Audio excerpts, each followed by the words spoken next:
Frabato, le magicien, par France Bardon, chapitre 5. Le soir du même jour, la salle de conférence du Club de l'étrange était bondée.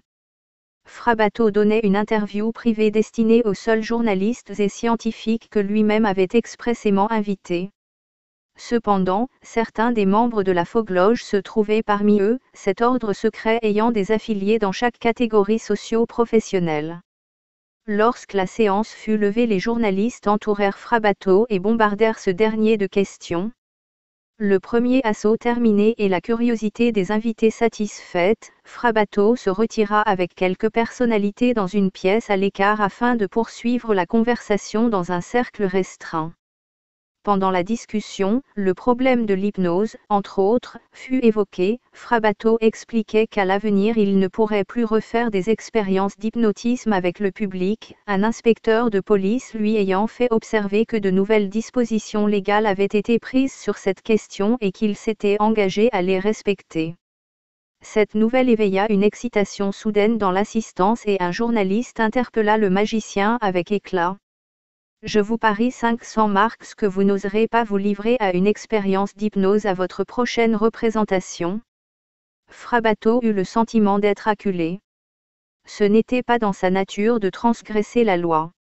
D'un autre côté, il estimait qu'il était contraire à sa dignité de passer pour un lâche auprès de ses invités et ce, d'autant plus qu'il était fortement poussé dans ses retranchements par la presse à sensation. Confiant de ce qu'une idée salvatrice finirait par lui venir, il releva finalement le défi. Peu de temps après, il quitta le club et retourna à son hôtel en voiture. Le matin suivant, les événements de la veille lui revinrent en mémoire. Un soupçon naquit en lui, ce pari était un piège fomenté par la Fog-Loge. Soudain, il sut comment échapper à ce traquenard sans perdre pour autant son pari. Il s'habilla rapidement et alla se promener. Alors qu'il marchait, il mettait au point chaque détail de son plan. Une fois de retour à l'hôtel, il avala son petit déjeuner, tria son courrier puis se rendit en ville. Il entra chez un grand disquaire de la Wilhelmstrasse et demanda au vendeur s'il lui serait possible d'enregistrer sa voix sur un disque et d'emporter ensuite cet enregistrement. Le vendeur acquiesça et le conduisit au studio d'enregistrement.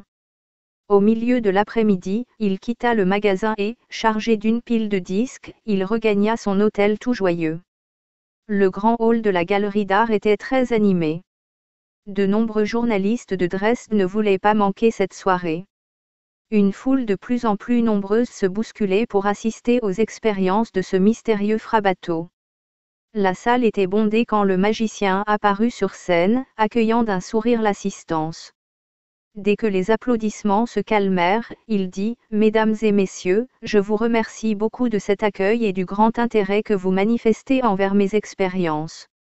Au cours de l'une de mes précédentes conférences, j'ai affirmé qu'entre la terre et les cieux, de nombreuses choses existaient, que les humains ne pouvaient pas aisément saisir et maîtriser. J'ai pu vous fournir quelques preuves de l'existence réelle d'un pouvoir magnétique, de l'influence du pouvoir de l'esprit par-delà les distances, des facultés telles que la clairvoyance et la télépathie. Comme d'habitude, je vous demanderai de m'aider dans mes expériences. Pour commencer, je souhaiterais vous faire connaître le monde de la mort afin de vous démontrer que ce que nous considérons comme la mort de l'homme, n'est pas en réalité une fin mais au contraire, une vie qui s'amorce. La vie physique peut être considérée comme une sorte de préparation à la mort. Je n'évoquerai pas les tables tournantes ou toutes autres expériences de ce genre car ce sont souvent les charlatans qui usent de tels procédés, j'espère plutôt vous convaincre réellement et profondément en appelant l'esprit de certains défunts sur cette scène. Après cette incroyable déclaration, un murmure parcourut la salle et, alors qu'un monsieur quittait son siège et gravissait les marches de la scène, un silence attentif se fit. Il se présenta lui-même à Frabato, « Je m'appelle Schneider. Je suis professeur de chimie. Vous parlez de façon tout à fait persuasive des pouvoirs spirituels comme s'ils étaient réels alors même que leur existence a été niée depuis toujours par la science officielle. Je vous saurai gré de m'apporter la preuve de ce que vous avancez à ce propos. Étant donné que je suis à la fois un scientifique et un sceptique, il ne sera pas facile de me convaincre. » Frabato demanda alors au public s'il l'autorisait à répondre à la question du professeur en fournissant des preuves évidentes. De vifs applaudissements lui répondirent, accompagnés de multiples « oui ». Curieux, tous voulaient voir comment le magicien allait s'y prendre. Frabato offrit au professeur un siège qu'il plaça au bord de la scène. Il lui demanda de bien vouloir patienter quelques minutes car il souhaitait auparavant dire quelques mots sur la science spirite. Après quelques phrases de Frabato, un changement soudain s'opéra sur le professeur. Une pâleur subite l'envahit et ses yeux devinrent vitreux. Puis il vacilla, tomba comme une masse de sa chaise et demeura enfin allongé sans bouger. Quelques personnes se mirent à pousser de grands cris alors que d'autres se levaient, tendant le cou pour voir ce qui se passait. Pendant ce temps, Frabato n'avait même pas sourcillé ni jeté un regard au professeur. Il leva la main pour demander le silence en disant « Mesdames et messieurs, restez calmes s'il vous plaît. Aucun mal ne sera fait au professeur. Afin d'éveiller votre intérêt, j'ai effectué un dédoublement de ma personnalité pendant cette expérience et j'ai privé le professeur de la plus grande partie de sa vitalité. En agissant ainsi, je l'ai amené à un état de mort apparente. Il ne respire plus et son cœur a cessé de battre. Un médecin diagnostiquerait probablement une apoplexie. » En disant cela, Frabato pensait à la faugue-loge dont certains membres étaient présents. Ceux-ci devaient enrager au fond d'eux-mêmes car, en cette occasion, était donnée au public la preuve évidente qu'un arrêt du cœur pouvait être provoqué par des pouvoirs occultes. Puis Frabato se pencha vers le professeur, lui joignit les pieds et le mit debout. Ce dernier était raide comme une planche de bois. Deux assistants l'installèrent alors sur le dossier de deux chaises de telle sorte que son corps se trouva soutenu uniquement à la nuque et au talon. Après avoir déplié sur le professeur une couverture, Frabato grimpa sur une chaise qui avait été placée sur le ventre du cobaye, demanda à ses assistants de faire de même si bien que 3 personnes se tenaient debout sur le corps du professeur. Immobile, comme s'il était d'acier, ce dernier supportait le poids de 3 hommes. Lorsqu'ils redescendirent, le suspens était à son comble et les applaudissements emplirent la salle. Sur un signe de Frabato, les assistants remirent le professeur sur ses pieds en le soutenant. Le magicien demanda le silence et demeura dans un coin éloigné de la scène. Bien que le public n'en eût encore rien remarqué, l'apparence du professeur s'était encore complètement modifiée. La rigidité de ses traits avait disparu, sa respiration avait repris et ses joues avaient retrouvé leur couleur. Frabato fit place au professeur et le fixa un court instant. Aussitôt ce dernier recommença à respirer normalement et à battre des paupières. Comme s'il sortait d'un profond sommeil, il étira ses membres et regarda autour de lui avec étonnement. Dès que ses yeux se posèrent sur Frabato, il retrouva sa pleine conscience et le magicien lui dit alors en souriant, « Cher professeur, maintenant, vous êtes certainement en mesure de raconter aux spectateurs une histoire très intéressante concernant l'expérience que vous venez de vivre. » Le professeur s'assit sur une chaise, aidé d'un assistant car il chancelait encore. Frabato le fixa à nouveau quelques secondes afin de lui rendre tous ses moyens. Il se leva alors, repoussa la chaise et serra la main de Frabato. « Je ne me serais jamais attendu à ce qui m'est arrivé aujourd'hui. Jusqu'à la fin de mes jours, je me souviendrai de cet événement mais je me pose toujours la question de savoir de quelle façon vous avez pu m'influencer ainsi durant votre expérience. » Frabato lui répondit en riant, « Cette faculté est le fruit de nombreuses années d'entraînement et de méditation. Vous avez pu juger vous-même de son efficacité mais vous ne devez pas laisser le public attendre plus longtemps votre récit. » Alors que j'écoutais attentivement les paroles prononcées par Frabato, commença le professeur, je ne remarquais pas du tout que je me trouvais sous l'influence de quelqu'un. Puis soudain, je sentis que mon esprit devenait totalement vide et que j'étais incapable de bouger. Je vis ensuite avec stupéfaction mon corps tomber devant moi sur le sol. Cette sensation de rigidité me quitta bientôt et se transforma en un sentiment de sérénité, de liberté et de légèreté que je n'avais jamais ressenti auparavant. Je pouvais me mouvoir librement, relié à mon corps uniquement par une corde d'argent. Puis je fus témoin de ce que Frabato et ses assistants accomplissaient avec mon corps et me sentis très soulagé de voir que celui-ci subissait cette expérience sans ressentir aucune douleur. Durant cette démonstration, l'un des assistants me traversa le corps d'une très étrange façon et je remarquai que j'étais dépourvu d'ombre alors même que j'avais l'impression de posséder un corps. Puis les assistants relevèrent mon corps, Frabato me fixa de ses yeux pénétrants et je me dirigeai alors vers ce corps, puissamment attiré par une force magnétique. Je tentai de lui résister mais en vain. Je reprenais conscience. Quand je pris définitivement connaissance, j'avais réintégré mon corps physique. Je ne doutais plus alors du fait que l'esprit humain pût survivre à la mort de ce corps et cela confirme tout à fait les dires de Frabato.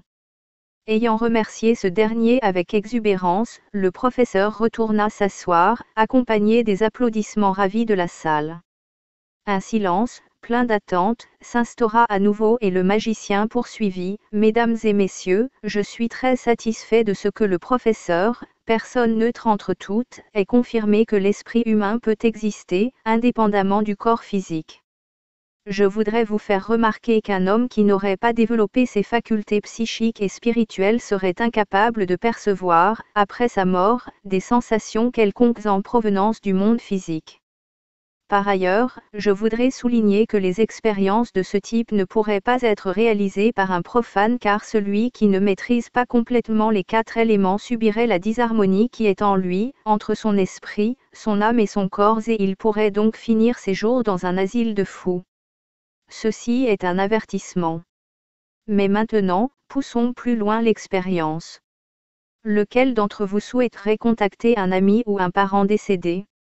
Une grande tension planait dans la salle et il n'y eut dans un premier temps aucun spectateur assez courageux pour venir formuler sa demande. Finalement, un monsieur, installé dans une loge, se porta volontaire et le public l'applaudit vivement. Sur scène, il se présenta lui-même, Monsieur Muller, directeur de banque. D'une voix tremblante, il dit qu'il souhaitait voir sa sœur, décédée, et savoir ce qu'elle était devenue depuis sa mort. Pour le mettre à l'aise, Frabato le pria de s'asseoir et lui dit : « Dites-moi, s'il vous plaît, le nom de cette dame et la date de sa mort. » Elisabeth Muller. Elle est morte le 16 mai 1929, dans le sanatorium de la ville. Le magicien demanda au spectateur si quelqu'un avait connu cette personne.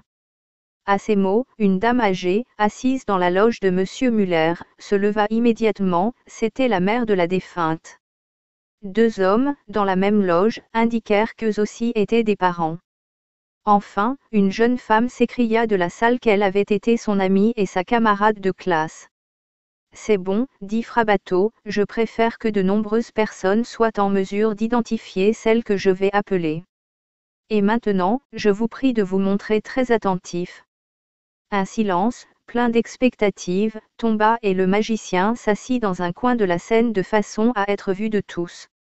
Après quelques secondes, il devint pâle et rigide.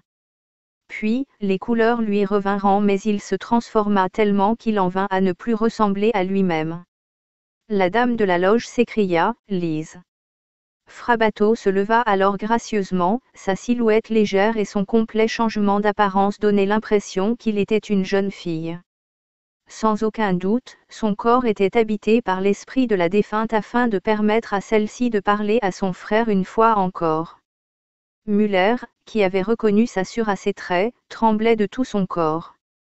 Il secouait machinalement la tête, comme s'il doutait de ses sens jusqu'à ce que, par l'intermédiaire de Frabato, la douce voix bien connue de sa sœur se fit entendre, « Oui, je n'aurais jamais pensé que tu serais capable de me parler encore une fois. Comment va la famille ? Je sais que notre père est mort car je suis souvent en contact avec lui. » Comme envoûté, le directeur regardait Frabato par l'intermédiaire duquel sa sœur décédée lui parlait réellement. Celle-ci prit une chaise et s'assit à ses côtés.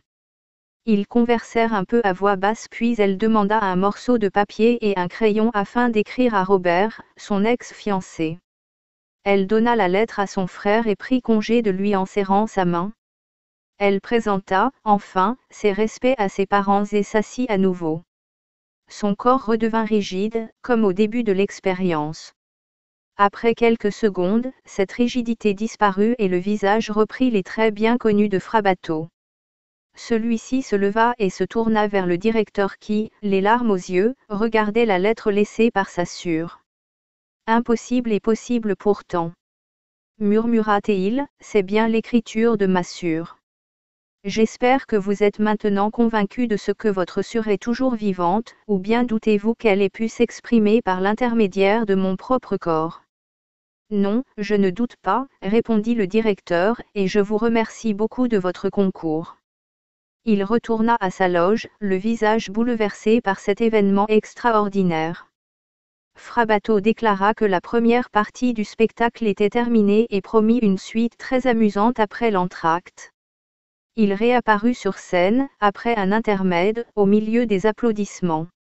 Mesdames et messieurs, commença-t-il, lors de la dernière représentation je m'étais engagé à réaliser devant vous des démonstrations d'hypnotisme et de suggestion. Malheureusement, la police interdit maintenant de pratiquer l'hypnose. Dommage. Je vous ai préparé, cependant, quelques tours afin de vous divertir d'une autre façon. Je vais maintenant quitter la salle pendant environ une demi-heure. Je voudrais que 2 personnes ici présentes m'accompagnent jusqu'au buffet. Je disposerai ainsi plus tard de 2 témoignages authentiques. Jusqu'à ce que je revienne, amusez-vous bien. Un policier et un autre homme se portèrent volontaires pour accompagner Frabato et le surveiller. Ils partirent ainsi vers le buffet du théâtre.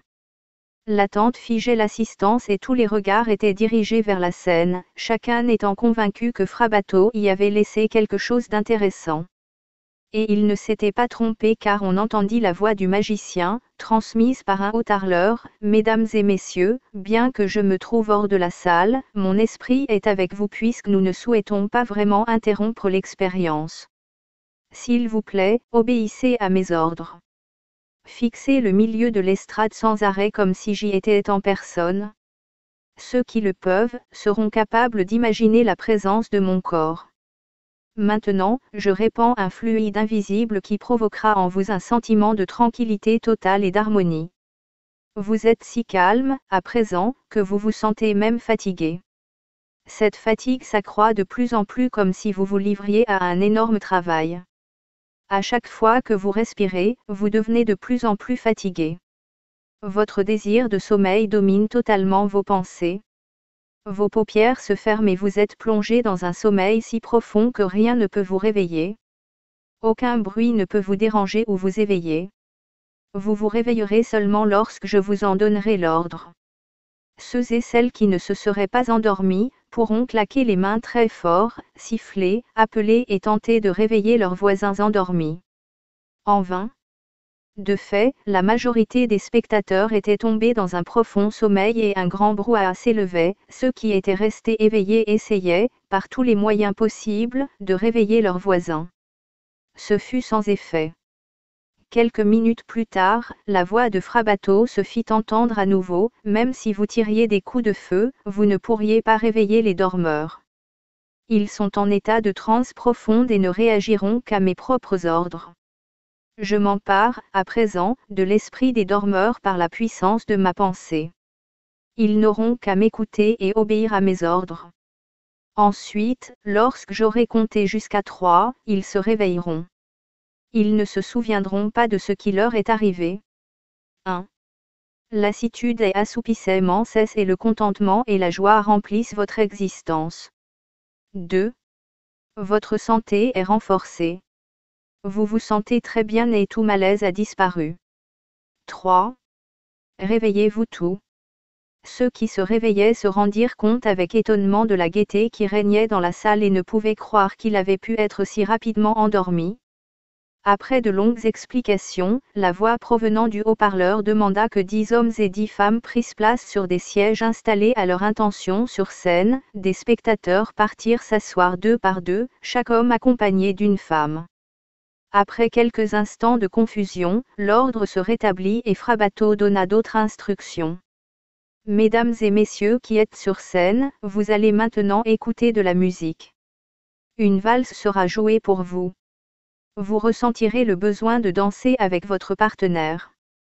Rien ne vous perturbera, un mur invisible s'est élevé entre le public et la scène, vous ne pouvez plus ainsi voir la salle. Bien qu'aucune musique ne se fît entendre, quelques couples commencèrent vraiment à danser et furent bientôt entraînés par le rythme de la valse. Certains couples étaient très amusants et les spectateurs riaient bruyamment, cela ne semblait du tout déranger les danseurs. Stop! Dit la voix émanant du haut-parleur, la danse est finie, vous allez prendre quelques rafraîchissements avant de vous quitter. Un panier, placé au bord de la Seine, contient des pommes, des poires et des pêches.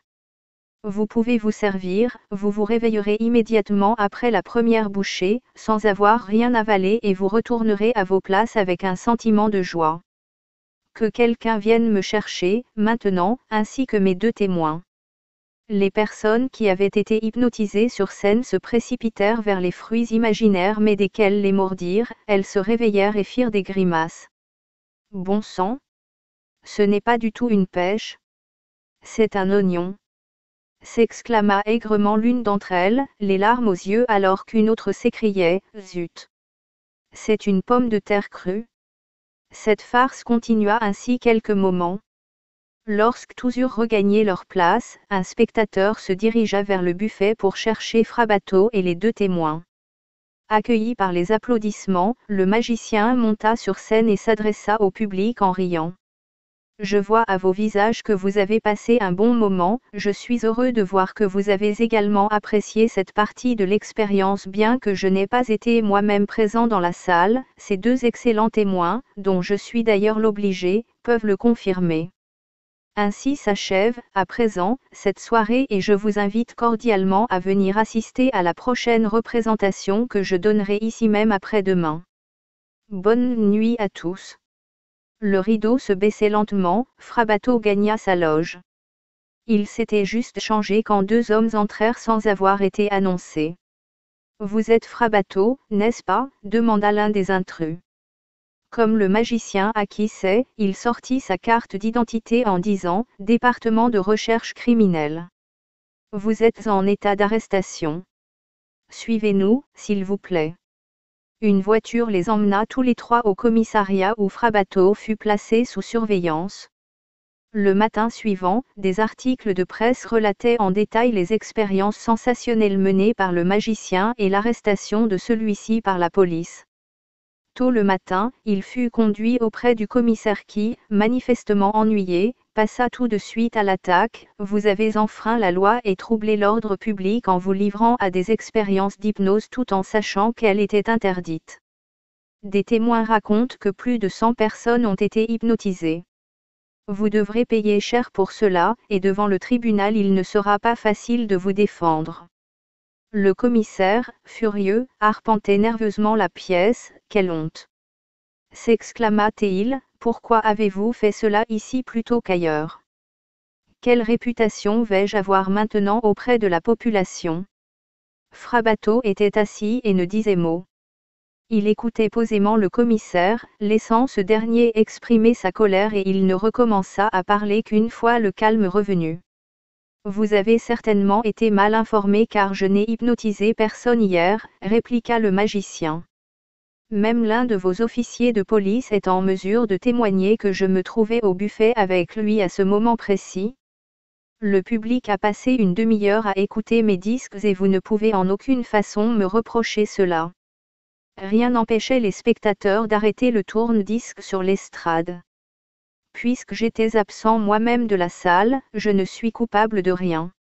Le commissaire le regarda avec suspicion mais lorsqu'il fit appeler l'officier de police qui avait accompagné le magicien au buffet pendant que se déroulait l'expérience incriminée, confirmation fut faite de ses allégations. Le commissaire s'excusa auprès de ce dernier et lui serra la main en suggérant « Vous auriez dû être diplomate au lieu de prestidigitateur. Vous savez parfaitement bien comment retourner les événements en votre faveur.